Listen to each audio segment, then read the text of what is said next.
Bonjour, bonjour et bienvenue dans cette nouvelle vidéo de topologie.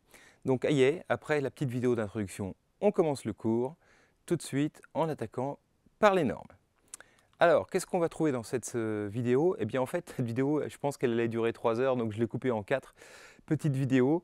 Donc voilà, donc la première aujourd'hui, là, on va parler des définitions, premières propriétés et des normes sur K puissance n. Ensuite, on verra en dimension infinie des exemples de normes, ce qu'on peut en dire. Ensuite, les normes issues des produits scalaires et puis l'histoire d'équivalence de normes dans la troisième partie. Et puis ensuite, on parlera des suites dans un espace vectoriel normé et je donnerai des exercices à faire sur ce chapitre. Voilà, donc sans plus tarder, attaquons tout de suite avec la vidéo numéro 1. Donc, comme annoncé, la définition, les premières propriétés. Alors, donc le but d'une norme, c'est de mesurer des longueurs, voilà, des distances entre des vecteurs. Oui. Donc, qu'est-ce qu'on fait dans R, par exemple? Vous connaissez bien, si j'ai un vecteur dans R, dimension 1, donc qui part de x qui va à y, eh bien, la norme de u, sous-entendu la longueur entre x et y, vous le connaissez, savez, c'est valeur absolue de x moins y. Pourquoi la valeur absolue? Parce que c'est aussi valeur absolue de y moins x. Du coup, la distance est toujours positive. Je n'ai pas besoin de savoir lequel est le plus grand, lequel est le plus petit. La valeur absolue, ça marche tout le temps. Ok, donc voilà, ça vous le savez bien. Maintenant, si je prends un vecteur dans le plan, par exemple dans R2, eh bien, comme on fait d'habitude, vous savez, c'est voilà, j'ai cette longueur-là, du coup, c'est valeur absolue de x moins x'. Si mes points sont x, y et x', y'. Ici, la longueur de l'ordonnée, c'est valeur absolue de y moins y'. Là, vous dire, bah ouais, mais y' est plus grand que y. Oui, sur ce dessin, mais il pourrait être plus bas, enfin bref. Et donc, on fait un petit coup de Pythagore. La longueur du vecteur u, la norme de u, c'est donc racine de x moins x' au carré plus y moins y' au carré.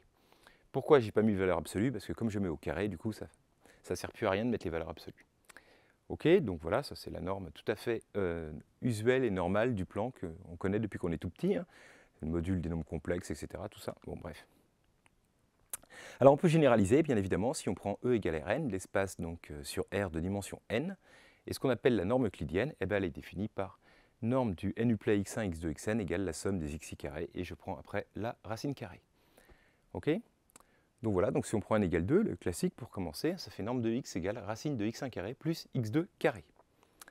Alors qu'est-ce qu'on a comme propriété de cette application?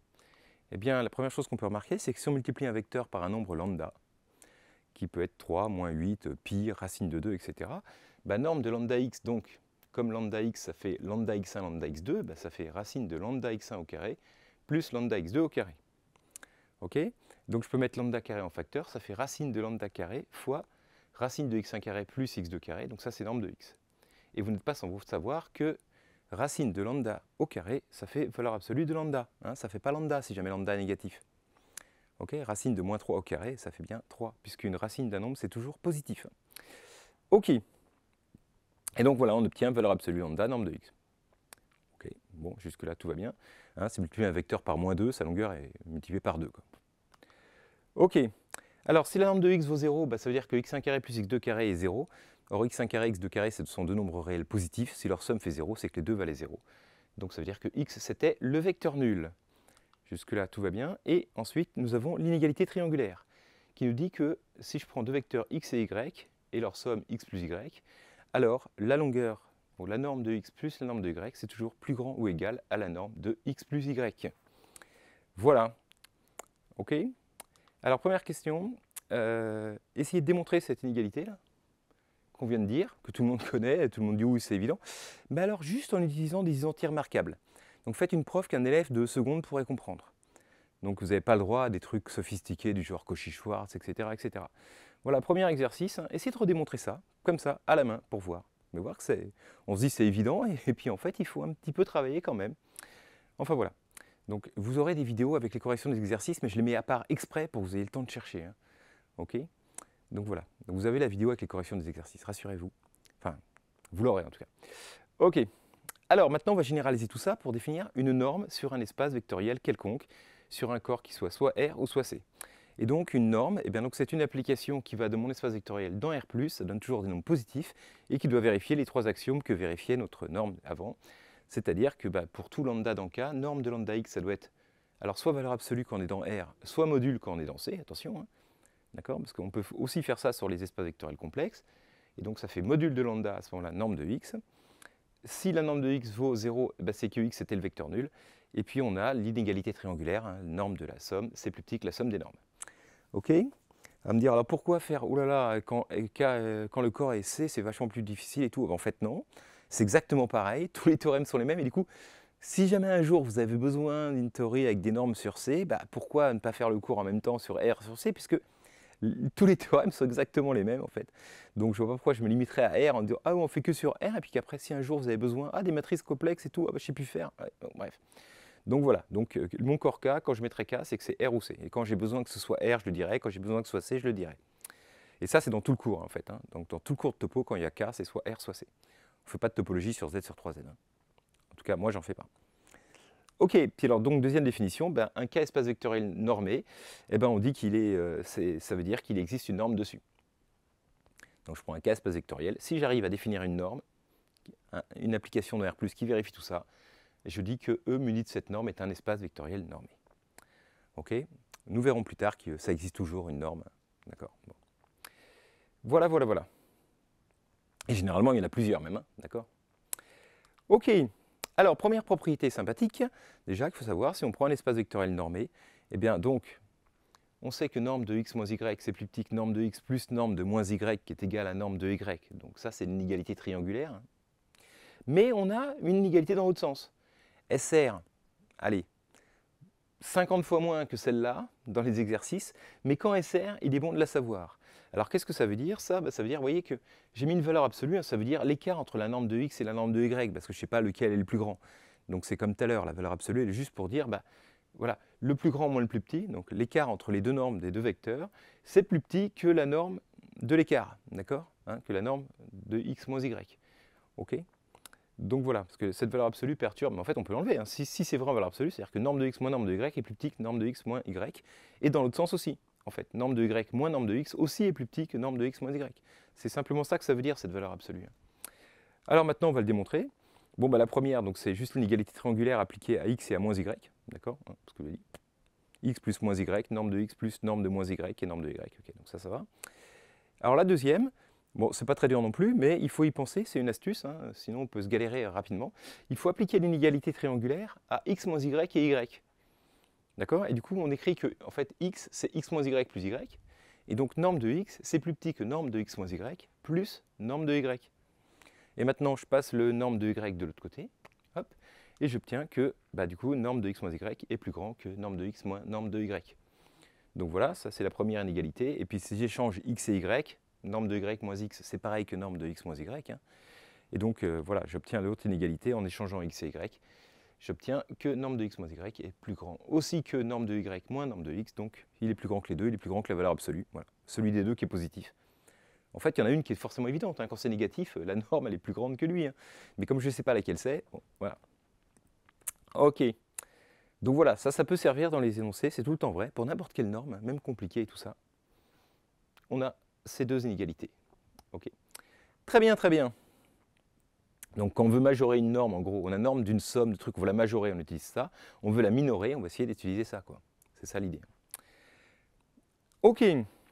Alors, définition tout de suite, les outils de base de la topologie qui sont les boules et les sphères. Donc si j'ai un espace vectoriel normé, si je prends un centre, donc un point C, un vecteur C de E, et un nombre réel strictement positif, alors je vais appeler la boule ouverte de centre C et de rayon R, l'ensemble, donc je note BCR, sans rien, voilà, B tout court comme ça, c'est les boules ouvertes, c'est l'ensemble des éléments de E, tels que la norme de x moins C, donc la distance, enfin, moralement entre x et C, hein, est strictement plus petite que R. Voilà, donc je vais faire un petit dessin, vous voyez, c'est les points dont la distance avec C, la norme entre x moins C, il faut vraiment le voir comme ça, la norme de x moins C, c'est la distance du vecteur qui part de C qui arrive à x. Hein, okay, et donc plus petite que R. Voilà. Maintenant, si à la place de plus petit, je mets plus petit ou égal, j'obtiens ce que j'appelle la boule fermée.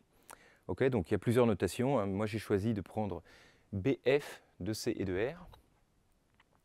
Donc le petit f pour dire fermé, voilà, donc c'est l'ensemble des x, donc tel que la norme de x moins c est plus petit ou égal à R. Dans votre tête, visuellement, vous pouvez vous dire, voilà, ça veut dire en fait que on a le bord en plus, vous voyez, on a le tour, quoi. Si la distance, la norme est égale à R, alors c'est aussi dans la boule fermée, alors que ça n'y était pas. Et puis, évidemment, le complémentaire, enfin, ça privé de ça, ça s'appelle la sphère de centre C de rayon R. C'est l'ensemble donc des éléments qui sont exactement à la distance R de C. OK? Donc voilà, dès que j'ai une norme, je prends un centre, un rayon, je peux définir une boule ouverte, fermée, une sphère. OK? Voilà, voilà. Jusque-là, c'est pas trop dur. Enfin, méfiez-vous. OK. Alors, premier exercice, deuxième exercice, voilà, il faut reconnaître des applications. Est-ce que c'est des normes ou pas des normes? Donc la première, l'application qui va de R2 dans R, donc qui est à XY associe valeur absolue de X plus 3Y. Donc ça va bien dans R+, la première hypothèse, il faut vérifier que c'est bien tout le temps un nombre positif, ça marche. Après, je vous laisse vérifier les hypothèses. Est-ce que multiplié par lambda, est-ce que si c'est 0, alors, etc. etc. Est-ce qu'il y a l'inégalité triangulaire? Voilà. Donc il faut faire ça aussi pour celle-là. Le max de valeur absolue de X plus 3Y et de valeur absolue de X moins Y. Et puis ensuite, je vous en ai mis une autre. Alors dans les polynômes de degré maximum 2, vous voyez, donc c'est tous les polynômes de la forme ax2 plus bx plus c. Ok, eh bien je prends l'application qui est un polynôme p comme ça, ceci valeur absolue de p de 0, plus valeur absolue de p de 1, plus valeur absolue de p de 2.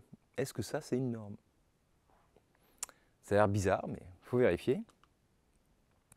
Ensuite, vous prenez les fonctions continues par morceau. Le morceau est important. De 0 à 1 dans R. Je vous laisse réfléchir si après vous prenez juste continu, est-ce que c'est pareil ou pas, mais... Donc là, continue par morceau, et pour pouvoir calculer l'intégrale hein, de Riemann, il faut qu'une fonction soit continue par morceau. Et donc on fait l'intégrale entre 0 et 1 de valeur absolue de f de x dx. Est-ce que ça fait une norme sur l'ensemble des fonctions continues par morceau de 0 dans R? Puis après, posez-vous la question pour continuer à la rigueur. Et la dernière, alors voilà, toutes celles-là, je les ai trouvées assez facilement, enfin c'est des pompes d'exo, celui-là.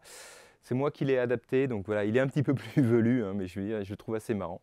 Alors vous prenez les applications de classe C1, donc dérivables dont la dérivée est continue, qui vont de 0 à 1 dans R, et vous prenez à f associe valeur absolue de f de 0, plus le sup pour x appartient à 0, 1, de valeur absolue de f plus f' de x. Donc voilà, ça c'est la norme infinie de f plus f', si vous préférez, hein, pour ceux qui connaissent la notation, voilà, le sup des valeurs absolues d'une fonction sur un intervalle, c'est ce qu'on appelle sa norme infinie. Bon, ben voilà. Est-ce que ça fait une norme sur les fonctions classe C1 de 0 à 1 dans R? Je suis obligé de classer 1 parce que j'ai dû dériver là. Ouais. Ok, voilà, voilà. Donc amusez-vous bien, de nouveau, la correction sera dans une prochaine vidéo. Hein. Ok, allez, maintenant, on va voir un petit théorème rigolo. Si je prends E un K espace vectoriel, donc R ou C toujours, et je prends N, une application de E dans R+, qui vérifie les premiers axiomes d'une norme, c'est-à-dire que quand je multiplie x par lambda, eh bien, il y a valeur absolue de lambda qui sort, et si n de x égale 0, ça veut dire que x est égal au vecteur nul. Et je n'ai pas forcément la troisième inégalité, mais ce que je veux dire, c'est que si j'ai les deux premières, alors la troisième propriété d'une norme, l'inégalité triangulaire, elle est équivalente à dire que l'ensemble des vecteurs de E tel que n de x est plus petit ou égal à 1 est convexe. C'est la même chose de vérifier l'inégalité triangulaire et d'avoir ça. Ok? Et donc, on pourrait se dire, mais qu'est-ce que c'est que ce truc encore? Alors, effectivement, je ne l'ai pas mis en fond coloré et tout ça, parce que ce n'est pas un truc vital. Ok? N'empêche que ça va bien nous aider pour démontrer un truc qui, lui, est super important, en fait. Donc, c'est pour ça que je le fais un petit lemme. Ça va me servir pour démontrer, dans la partie suivante de cette vidéo, un truc vraiment très très cool, et donc c'est pour ça que j'en ai besoin, d'accord? Mais sinon, en soi, bon, ça permet aussi de démontrer des trucs rigolos, comme vous le verrez, que toute forme convexe a certaines propriétés est forcément la boule unité d'une norme. Ça, c'est voilà, l'exercice final de tout le chapitre, mais bon. Bref, on s'en servira 2-3 fois, c'est vraiment pas un truc vital, hein. C'est plutôt pour ceux qui préparent la grecque ou ce genre de choses. Hein. Mais bon, on va quand même essayer de le démontrer, parce que c'est toujours rigolo. Alors, il y a le premier sens. Supposons que n vérifie l'inégalité triangulaire. Je vais montrer que la boule, oui c'est la boule unité, parce que si ça vérifie l'inégalité triangulaire, c'est une norme, et donc ça c'est bien la boule unité, je vais montrer qu'elle est convexe. Donc je prends deux éléments de E, qui sont tous les deux dans la boule unité, n de x plus petit que 1 et n de y plus petit que 1, et je prends t dans 0, 1. Je vous rappelle que le segment xy, hein, c'est l'ensemble des vecteurs qui s'écrivent 1 moins t fois x plus t fois y, où t est dans 0, 1. Donc ça, c'est vraiment important de bien comprendre, je vais l'utiliser plusieurs fois. Hein. Les segments, et c'était au sujet de CAPES de l'année dernière, c'est-à-dire de 2022, Tout le problème était là-dessus, hein, donc il faut bien comprendre ça.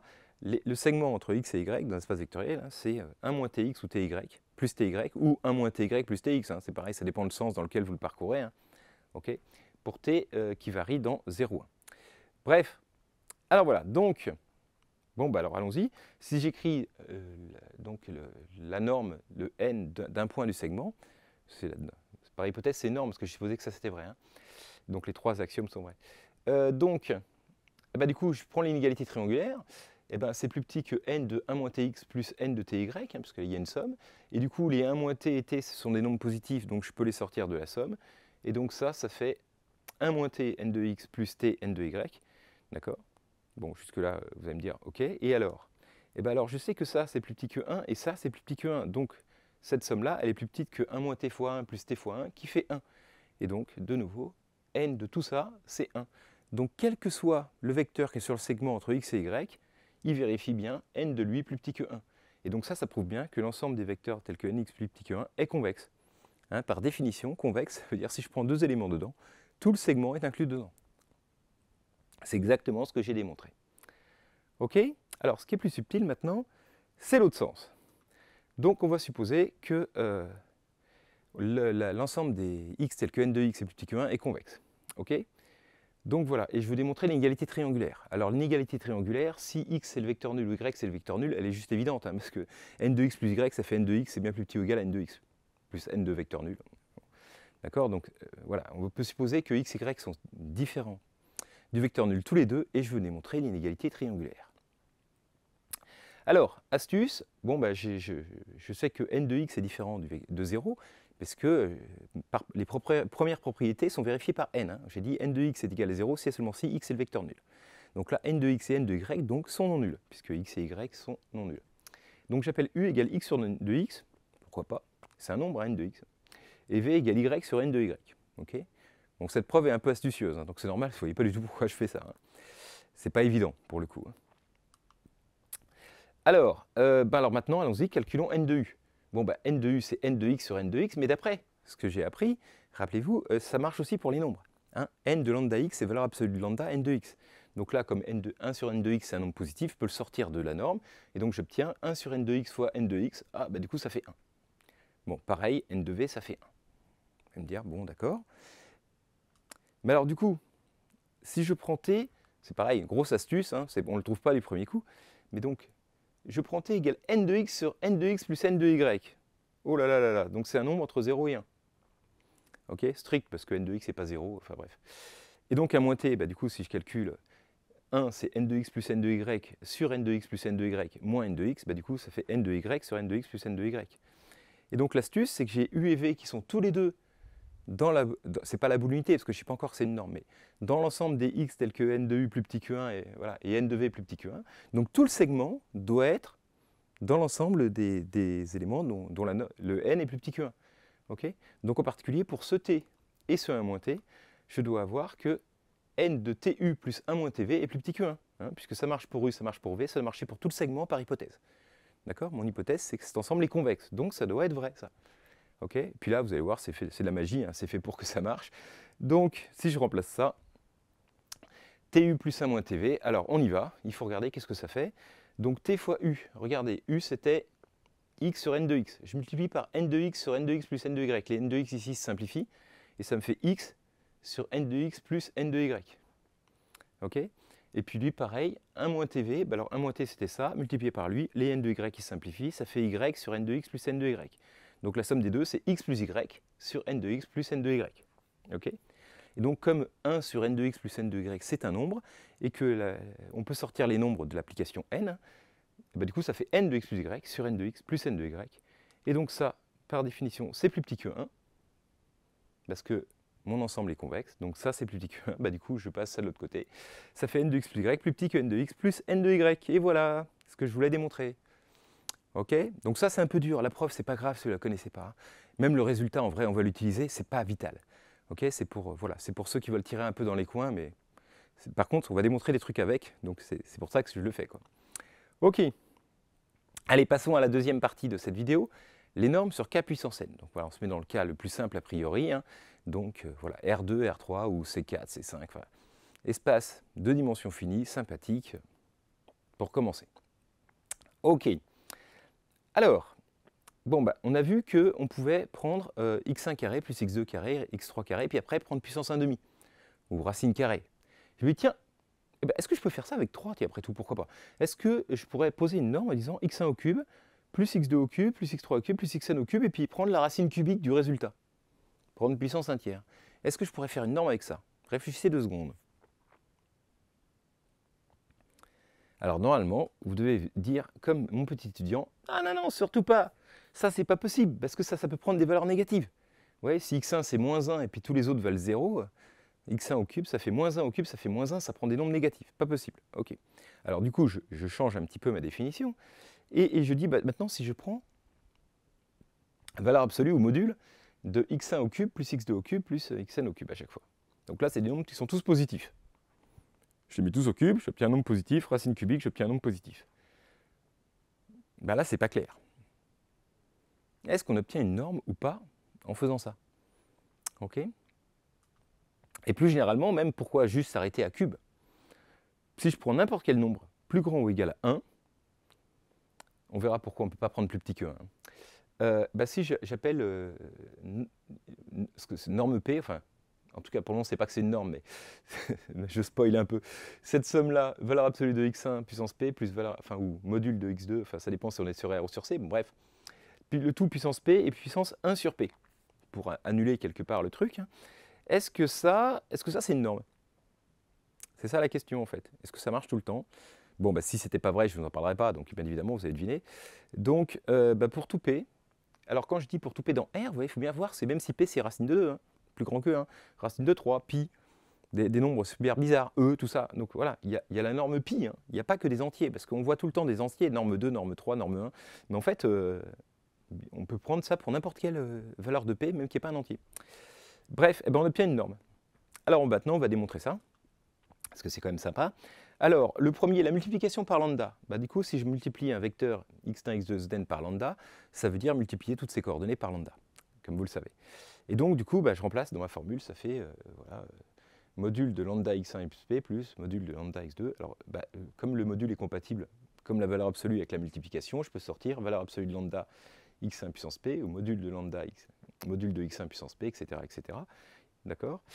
Et ça fait module de lambda à puissance p fois module de x1 à la puissance p. Mais comme il y a puissance 1 sur p, les modules de lambda à puissance p, quand je les sors de la puissance 1 sur p, ça fait bien module de lambda. Vous voyez l'intérêt d'avoir l'inverse de la puissance qui est là et là. Pourquoi il me fallait, quand j'avais un carré, il me fallait un demi? Bah pour avoir le racine de lambda 2, vous voyez. Et bah du coup, après là, si j'ai valeur absolue de lambda au cube, il faut la racine cubique de ça pour obtenir valeur absolue de lambda. Donc on voit pourquoi cette définition en fait, hein, pour avoir exactement valeur absolue de lambda fois la norme de x1, x2, xn. Ok? Donc ça, pour lambda, voilà, si on prend les puissances ici et l'inverse ici, ça marche. Ok. Ensuite, si ça fait 0, donc si ma formule donne 0, donc la puissance 1 sur p, bah, c'est 0, bah, du coup, de l'autre côté, je multiplie tout à la puissance p, ça fait ça qui est égal à 0 à la puissance p, donc qui est égal à 0, hein, cette somme-là. Mais cette somme-là, ce sont que des nombres positifs. D'accord? Parce que mettre à une certaine puissance, ça ne change pas le signe. Et donc j'ai une somme de nombres positifs qui vaut 0, c'est que tous ces nombres valent 0. Donc x1 puissance p vaut 0, mais donc x1 vaut 0, x2 puissance p vaut 0, donc x2 vaut 0, etc. etc. Donc j'ai bien que si cette expression est égale à 0, alors le vecteur initial était le vecteur nul. Donc les deux premières propositions, c'est bon. Maintenant, la question c'est, si je prends une somme de deux vecteurs, je vais montrer l'inégalité triangulaire. Alors je remplace. Bah, ça fait x1 plus y1 puissance p, plus x2 puissance y2 puissance p, plus xn plus yn puissance p, le tout à la puissance 1 sur p. Pourquoi ce serait plus petit que x1 puissance p plus voilà, puissance 1 sur p plus la somme des y puissance p puissance 1 sur p? Là, c'est pas clair.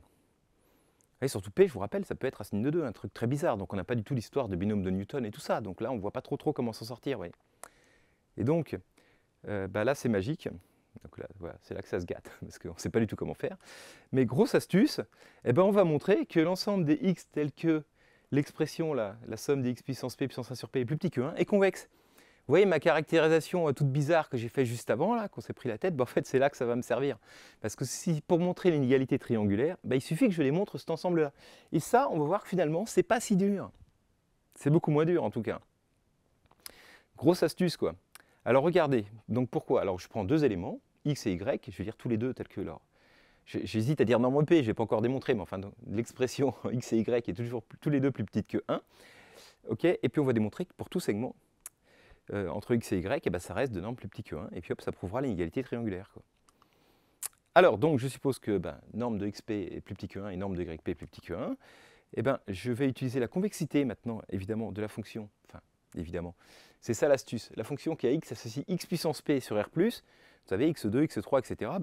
Si je calcule sa dérivée seconde, la dérivée première, ça fait p x puissance p-1, et la dérivée seconde, c'est p p-1 x puissance p-2. Et donc, si p est plus grand ou égal à 1, vous voyez, pp-1 est positif, et donc la fonction est convexe. Parce que je vous rappelle, convexe, ça veut dire que la dérivée seconde est positive. Et vous voyez pourquoi je suis obligé de prendre p plus grand que 1? Parce que si p n'est pas plus grand que 1, du coup pp-1, ça peut être négatif, et donc la fonction n'est pas forcément convexe. Et donc mon résultat, mon théorème ne marche plus du tout. Voilà pourquoi je suis obligé de prendre p plus grand que 1. Ok? C'est à ce moment-là que j'en ai besoin. Donc maintenant, j'utilise la convexité de cette fonction-là. Alors je vous rappelle, qu'est-ce que ça veut dire qu'une fonction est convexe? Ça veut dire que quand je prends l'image des points dans un segment, l'image du point dans un segment est en dessous du segment entre les images des deux extrémités. Autrement dit, que je prends donc un point du segment entre xk et yk à la puissance p, c'est plus petit que le point du segment entre valeur absolue de xk et valeur absolue de yk. Alors ça, pour le moment, j'ai juste utilisé une égalité triangulaire. Je vais trop vite. Valeur absolue de ça, c'est plus petit que la somme des valeurs absolues. Je sors l'été de la valeur absolue. Donc là, je n'ai pas encore utilisé la convexité. J'utilise juste l'inégalité triangulaire de la valeur absolue. Donc ça, c'est plus petit que ça. Et maintenant, j'utilise ma convexité. D'accord? Donc l'image par la fonction f de t, valeur absolue de y puissance p, plus 1 moins t, valeur absolue de y puissance p, qui sont bien deux nombres positifs. Donc je peux bien utiliser la fonction f sur r+. Et bien donc c'est plus petit que t fois valeur absolue de xk puissance p, plus 1 moins t, valeur de y puissance k puissance p. Et donc je fais ça pour tous les cas, toutes les coordonnées, 1, 2 jusqu'à n. Okay, et donc ma norme là de tx plus 1 moins ty, c'était la somme des txk plus 1 moins ty puissance p pour tous les cas de 1 à n. Tous ces nombres-là sont plus petits que ça. Et donc quand je remplace, c'est plus petit que la somme de ces choses-là. Et donc je coupe, ça fait t fois la somme des xk puissance p, ça fait norme de xp à la puissance p, plus 1 moins t fois la somme des yk à la puissance p, donc qui fait 1 moins t, la norme de yp à la puissance p. Et donc comme ça, c'est plus petit que 1 à la puissance p, c'est plus petit que 1, ça c'est plus petit que 1. Je remplace, c'est plus petit que t plus 1 moins t, qui est égal à 1. Et donc la norme des vecteurs de segment à la puissance p est plus petit que 1, donc la norme des vecteurs de segment est plus petit que 1. Donc j'ai montré la convexité de l'ensemble des vecteurs tels que norme de p est plus petit que 1. Et donc j'ai démontré l'inégalité triangulaire d'après mon lemme précédent. Ah! Ok, donc je vous laisse le temps de mûrir tout ça. Hein. Voilà, vous pouvez mettre sur pause, réfléchir, etc. Bon, honnêtement, la preuve, elle n'est pas vitale. Honnêtement, ce n'est pas si grave pour ceux qui veulent préparer le CAPES, qui ne veulent pas être très très pointus. Ce n'est pas vital de connaître cette preuve. Par contre, c'est bien de savoir que la norme P, c'est une norme. Parce que celle-là, on la rencontre quand même assez régulièrement. Oui. Surtout la norme 1, la norme 2, 3, bon, pourquoi pas. Voilà, en tout cas, il faut savoir ce résultat. Alors maintenant, on va regarder un petit peu les sphères unités. Qu'est-ce que ça donne? Bon, alors pour la norme 2, alors je vous l'ai fait en dimension 2, là. Bon, c'est pas un truc très dur, on a l'habitude, hein, x carré plus y carré égale 1. C'est mon fameux cercle trigonométrique, tout va bien. Et puis si je me mets en dimension 3, pareil, hein, x carré plus y carré plus z carré égale 1, vous savez, c'est la sphère, okay, qu'on appelle la sphère S2, tout ça. Bon. Ça, c'était pour vous dire ce que vous savez déjà. Mais maintenant, ça peut changer. Quand je ne prends pas la norme 2, je vais prendre d'autres normes, d'autres valeurs. Vous voyez, par exemple, si je prends la norme 1, eh bien, avant de regarder, là, vous pouvez mettre sur pause et puis essayez de dessiner vous-même. Par exemple, qu'est-ce que ça veut dire valeur absolue de x plus valeur absolue de y égale 1 dans le plan? Juste pour voir, faites-le. Allez, chut, mettez sur pause et faites-le. C'est important.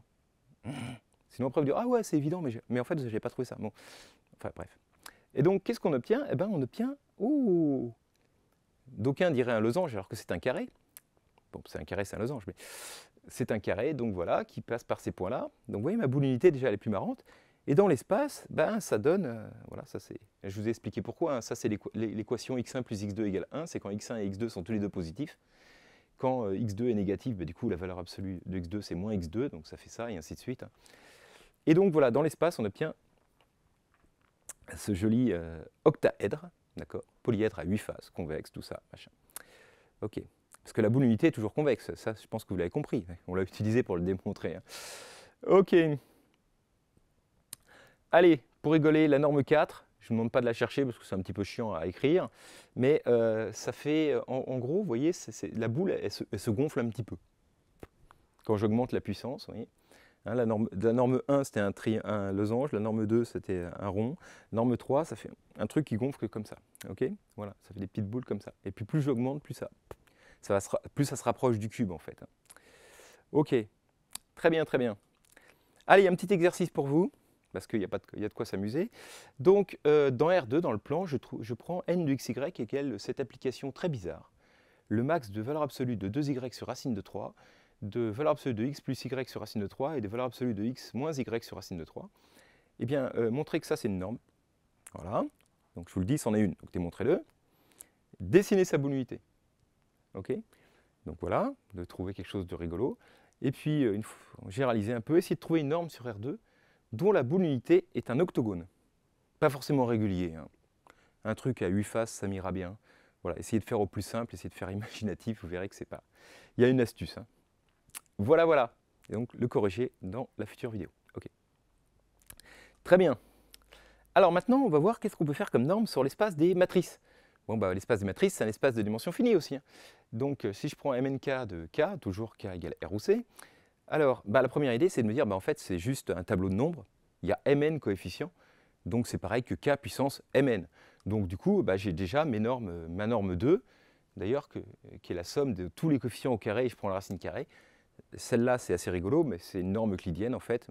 Vous le savez peut-être, hein, mais sinon, c'est pas grave.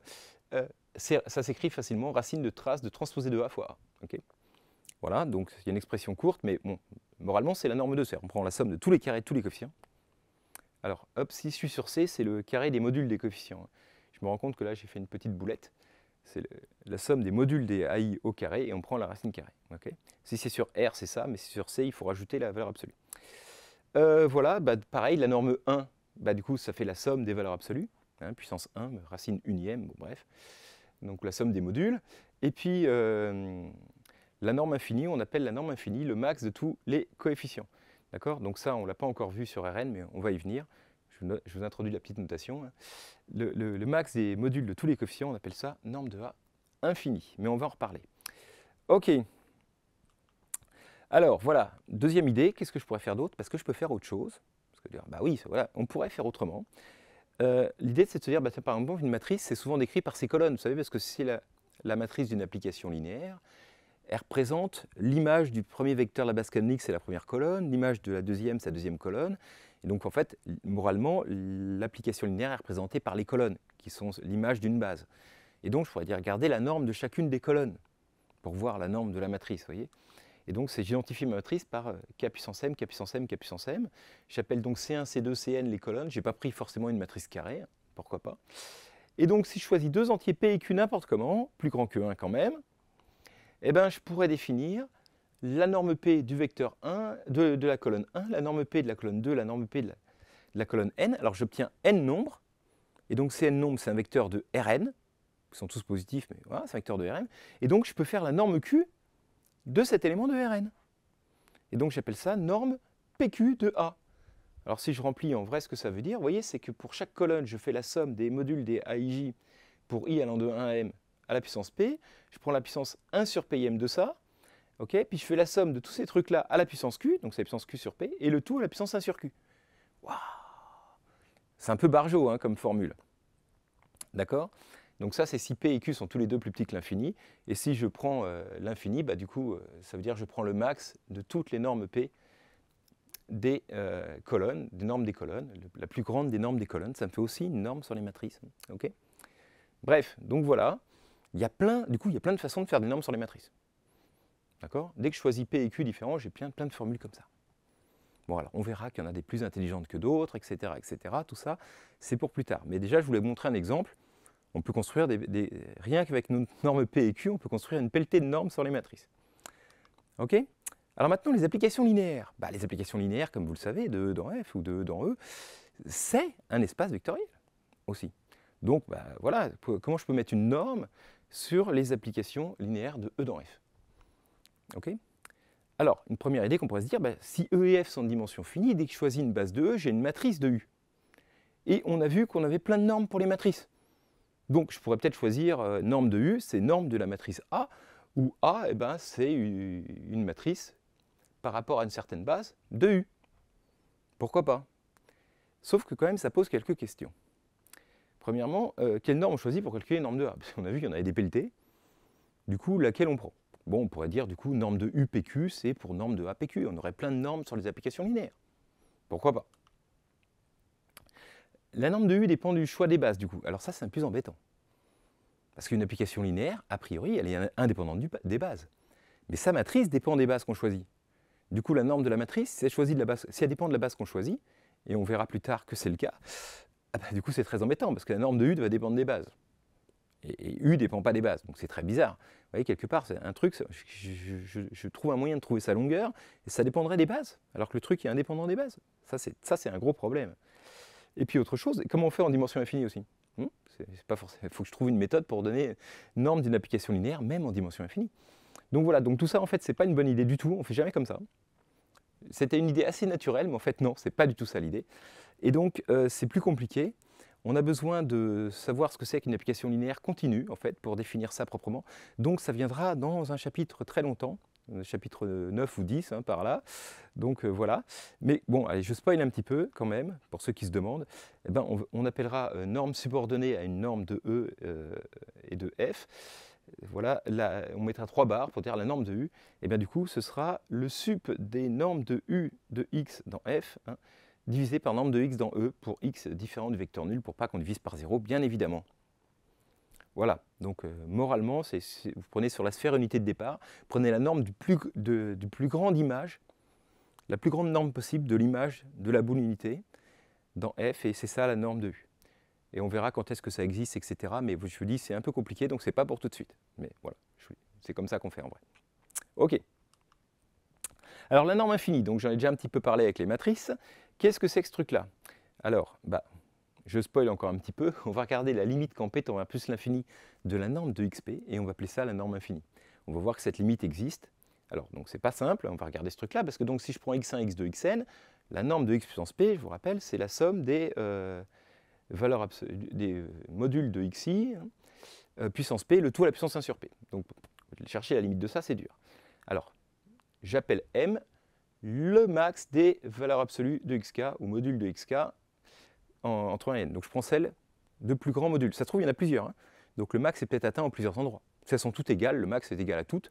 D'accord? Mais en tout cas, le max existe. Il y a un nombre fini de valeurs positives. Il y en a bien une plus grande que tout le monde. Enfin, elles sont peut-être toutes égales, mais en tout cas, voilà, j'en prends une qui réalise le max. Et donc, je suppose que m est strictement positif, autrement dit que mon x au début, ce n'est pas le vecteur nul. Parce que si c'est le vecteur nul, norme de x puissance p, norme p de x, c'est 0. La limite de ça, quand p tend plus l'infini, c'est 0. Bon, c'est pas dur. Alors, donc maintenant, je vais calculer la norme de xp sur m. OK? Et alors, bon, très bien. Et puis, en fait, je veux montrer que m, c'est la limite. Hein. D'accord? Donc je vais montrer que la limite de xp sur m, c'est 1. Je vous spoil pourquoi je fais ça. Parce que vous allez dire, oh là là, mais qu'est-ce que c'est que cette histoire encore? Donc, alors je rentre ça. Le 1 sur m, je l'ai rentré dans la puissance 1 sur p. Du coup, ça fait 1 sur m puissance p fois la somme pour i allant de 1 à n des valeurs absolues de xi puissance p. Et donc le tout à la puissance 1 sur p. OK? Hein, ça, c'était la norme p de x. J'ai rentré le 1 sur m dedans, dans la parenthèse. Donc maintenant, je le rentre dans la somme, hop, parce qu'il ne dépend pas de i, donc je peux. Et puis je mets le puissance p en facteur, donc ça fait somme des valeurs absolues ou des modules de xi sur m, le tout à la puissance p, puissance 1 sur p. OK? Mais alors, regardez bien. Astuce. Ces petits trucs-là, c'est toujours plus petit ou égal à 1. D'accord? Puisque xi sur m, par définition, c'est plus petit ou égal à 1, puisque m, c'est le max des modules des xi. OK? Jusque-là, me dire, bon, d'accord. Donc, si j'appelle up cette somme-là, j'obtiens que, comme ça, c'est plus petit que 1, à la puissance p, c'est plus petit que 1, donc up, il est plus grand que 1, parce qu'il y a au moins 1 une fois dans la somme. Hein. Il y en a, le maximum, il est réalisé au moins une fois, donc c'est 1 plus des termes, donc up, il est plus grand que 1, mais il est plus petit que n, parce que tous ces termes-là, c'est une somme pour i allant de 1 à n de nombres qui sont tous plus petits que 1, donc du coup, de n termes plus petits que 1, du coup, c'est plus petit que n. OK? Donc, cette somme up est comprise entre 1 et n, donc à la puissance 1 sur p, c'est compris entre 1 okay, et n puissance 1 sur p. Okay? Alors, voilà, donc là, donc du coup, qu'est-ce que j'ai fait là? Hop, hop. Oui, alors, c'est norme de XP sur P, sur M, voilà, j'ai voulu faire l'exponentielle pour bien expliquer. Donc c'est UP puissance 1 sur P. Donc UP puissance 1 sur P, je vous rappelle que P n'est pas forcément un entier, donc une puissance qui n'est pas entière, qui n'est même pas rationnelle, la seule façon de dire ce que ça veut dire, UP puissance 1 sur P, c'est de passer l'exponentielle et le log. Donc c'est exponentielle de 1 sur P fois log de UP. Ok? Ça va. Et donc, maintenant, j'utilise le fait que UP est compris entre 1 et n, donc autrement dit, log de UP est borné 1. Donc quand P tend plus l'infini, de toute façon, log de UP est borné, donc log de UP est borné, donc multiplié par 1 sur P, ça tend vers 0.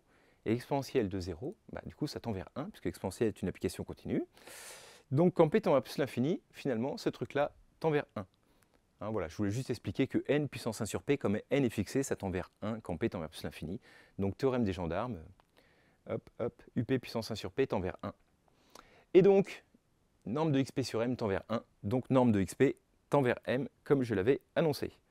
Donc la limite quand P tend à plus l'infini de la norme P, c'est le maximum des modules des xi, et donc c'est ce qu'on appelle la norme infinie. Hop, vous avez deviné. Donc voilà, si on appelle norme infinie sur k puissance n et on nomme norme infinie comme ça, l'application de k puissance n dans R+, définie pour tout x égale x1, x2, xn, norme infinie de x égale le max des modules des xk. Voilà, le plus grand module des coordonnées. Ok? Voilà, voilà. Donc on appelle ça la norme infinie, et on comprend pourquoi le nom norme infinie.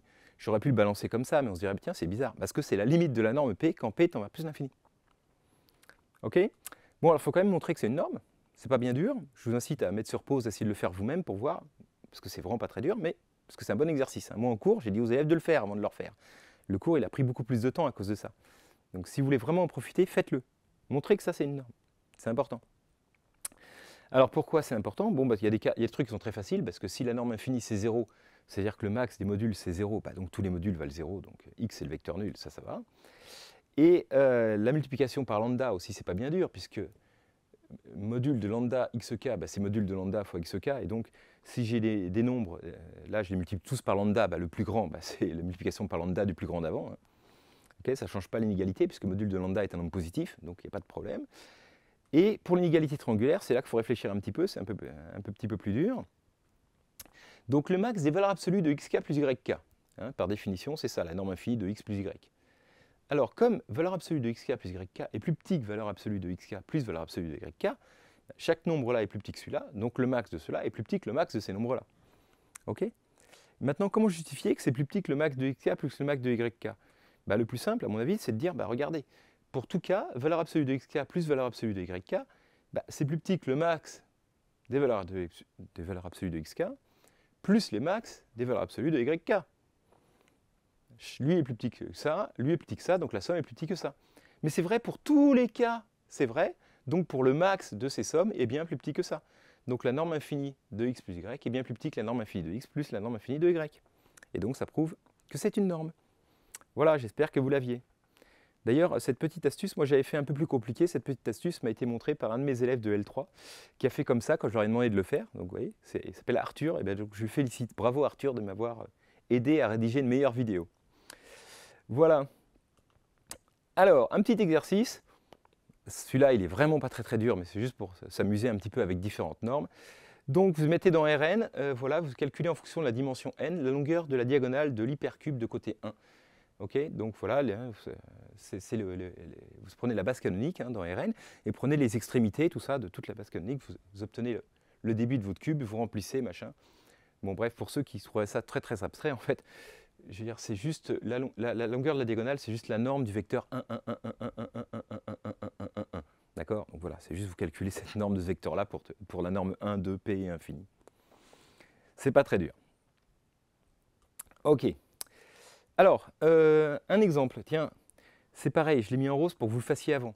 Essayez de dessiner la boule unité de Rn pour la norme infinie pour n égale 1, 2 et 3. Donc vous mettez sur pause et vous essayez de le faire si vous voulez vraiment profiter de cette vidéo. C'est pas dur, mais il faut le faire. Donc j'y vais, dernière chance, c'est parti. Dans R, donc la boule de centre 0 et de rayon 1, bah, du coup, c'est l'ensemble voilà, des points, bah, quelle que soit la... Hein, d'accord, il n'y a qu'une coordonnée, donc valeur absolue de x plus petit que 1. Ça fait ça, ouais, ok, bon. Donc maintenant dans R2, alors c'est valeur absolue de x. Le max de valeur absolue de x et de valeur absolue de y plus grand que 1. Donc quand x est plus grand que y, c'est-à-dire dans ce quart de plan-là, bah, c'est valeur absolue de x. De ce côté-là aussi. Et puis au-dessus, quand y est plus grand que x, quand je suis au-dessus de la diagonale principale, vous voyez, et bien du coup, c'est valeur absolue de y qui est plus petit que 1. Donc j'obtiens ce trait horizontal. OK. Et donc voilà, dans l'espace, ben, on obtient un cube, comme ça aussi, puis après des cubes de taille de plus en plus grande, dimension plus grande. Okay. Et donc on retrouve en fait ce qu'on avait dit, vous savez, je vous avais dit les boules unités, là, quand je prenais norme 2, norme 3, norme 4, ça grossissait, ça se rapprochait de plus en plus du carré, bah ouais, c'est normal, oui, la boule unité aussi, elle se rapproche en fait. Et la norme infinie, c'est le vrai carré, d'accord, de côté 2, hein, parce que ça a de moins 1, 1 dans chaque sens. Voilà, voilà. Donc on a vu un peu toutes les normes classiques sur K puissance n. Alors un petit exercice maintenant pour s'amuser. Donc voilà. Montrer, si je prends E égale K puissance n, montrer que pour tout vecteur x dans E et pour tout P dans 1 plus l'infini, attention, j'ai pas pris 1, j'ai pas pris plus l'infini, norme de x infini est plus petit que norme de x puissance P est plus petit que n puissance 1 sur P, norme de x puissance infini. Voilà, petit exercice, montrer qu'on a ce rapport, en gros, que la norme P, elle est comprise entre la norme infinie et un multiple de la norme infinie. Ça, c'est constant, hein, n puissance 1 sur P. Hein. Enfin, quand j'ai fixé P, c'est constant. Parce que n, ça ne bouge pas, c'est la dimension de l'espace. OK? Donc je spoil un petit peu, mais ça voudra dire que la norme P et la norme infinie sont équivalentes. Bon. Bref. Et maintenant, si on prend donc A1, A2, AN de des nombres réels, et une application n qui définit pour chaque vecteur x1, x2, xn de R puissance n, l'application, ou de K puissance n d'ailleurs, l'application n de x égale A1 module de x1, ou valeur absolue, ça dépend si on est sur R ou sur C, plus A2 module de x2, plus AN module de xn. Donner une condition nécessaire et suffisante portant sur les nombres AK pour que n soit une norme sur E. Voilà, je vous laisse réfléchir à quelles conditions, il faut essayer de trouver. Est-ce que je peux prendre n'importe quoi comme valeur de AI? Ça fait toujours une norme ou pas? Donc la réponse est pas. Et quelles sont les conditions voilà, pour que ça fasse ça? Donc voilà, je vous laisse chercher les exos avant de regarder les corrigés, c'est très important bien sûr. Bon, bah, c'est tout pour cette première partie. C'était déjà assez dense comme ça. Donc voilà, j'espère que ça vous a plu, que ça vous a incité à voir la suite. Et donc je vous dis merci et à bientôt. Alors, toujours un petit peu, une petite scène post-crédit là pour les abonnés et tout ça, hein, pour raconter. Donc voilà, je remercie tous les donateurs sur Tipeee, ils sont de plus en plus nombreux, c'est fantastique. Donc il y en a même beaucoup plus que cette liste-là. Hein. Vous allez me dire, alors pourquoi moi si je donnais, je ne suis pas dedans? Bon, parce que déjà il y a un niveau, vous savez, c'est au-dessus de 5 € par mois. Et donc en fait, pour être dans cette liste, il faut avoir donné plus que 5 € au moins 2 mois. Voilà, pour que ce soit, c'est pour les trucs réguliers et tout ça, parce que sinon j'en ai trop. Donc voilà. Donc tout cela, c'est classé normalement par somme totale de dons. Donc Michael, voilà, c'est le vainqueur, hein, il m'a donné des sommes complètement hallucinantes. Donc merci à lui infiniment, c'est trop cool. Le nombre de bières que je bois grâce à lui est dingue. Bon, enfin bref. Et voilà, donc bah, écoutez, je voulais vous dire que la topo, il y en a pour longtemps. Hein, j'ai fait plus de 500 diapos, donc là vous avez vu le tout début du cours.